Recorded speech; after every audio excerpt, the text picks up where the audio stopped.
স্বাস্থ্য মন্ত্রণালয়ের মন্ত্রী হবেন, প্রতিমন্ত্রী হবেন, সচিব হবেন ডাক্তার, আর বাকি যেগুলো ডিজি থেকে শুরু করে এগুলো তো আমরা আছি।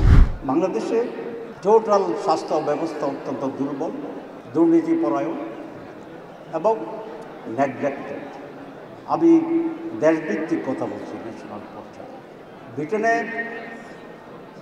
রাষ্ট্রীয় বাজেটের 12% হচ্ছে স্বাস্থ্য খাত, আর আমাদের দেশে স্বাস্থ্য খাতের বাজেট হচ্ছে 3 to 4%। এটা যদি 8% হয় তাহলে কিছুটা হইলেও ন্যাশনাল ডিমান্ডকে কাছাকাছিভাবে স্যাটিসফাই করা যেতে পারে।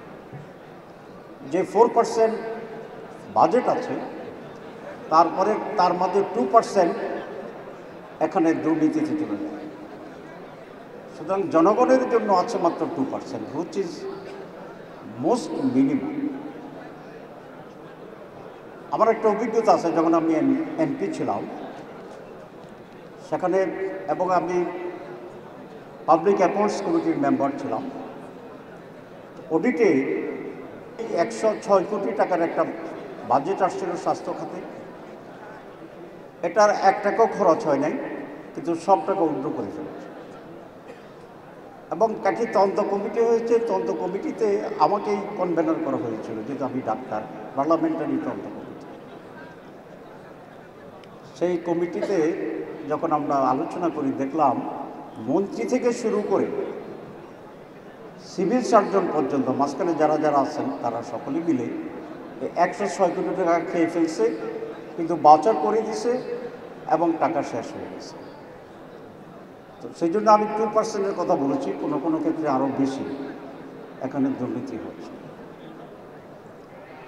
2 নম্বর হচ্ছে মেডিকেল সাইডটা এডুকেশনালিও খুবই নেগলেক্টেড। যেমন বাংলাদেশে যে কজন স্বাস্থ্যমন্ত্রী হয়েছে তার 10 ভাগের 1 ভাগ হয়েছে মাত্র ডাক্তারদের পক্ষ থেকে। তো ডাক্তারদের মাঝে কি এমন কোনো যোগ্য লোক নাই যিনি একজন মন্ত্রী হতে পারেন?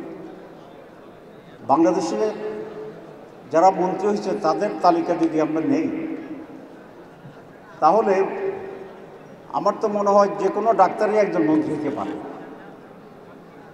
বুঝতে পেরেছি, প্রত্যেক ডাক্তারই মন্ত্রী হওয়ার যোগ্য। তাইলে ডাক্তারদের কাছ থেকে অন্তত স্বাস্থ্যমন্ত্রীটা হবে না।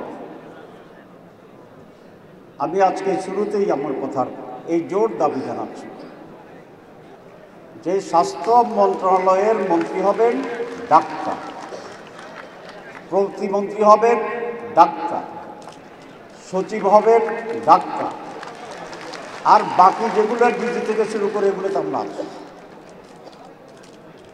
এটা হচ্ছে একটি বৈষম্য বিরোধী স্লোগান, ঠিক কিনা? কারণ ডাক্তাররা বৈষম্যের শিকার, ইনজাস্টিসের শিকার, এবং জনগণও বৈষম্যের শিকার। কারণ জনগণের হেলথ খাতে আমাদের বাজেট হতে হবে মিনিমাম 8%।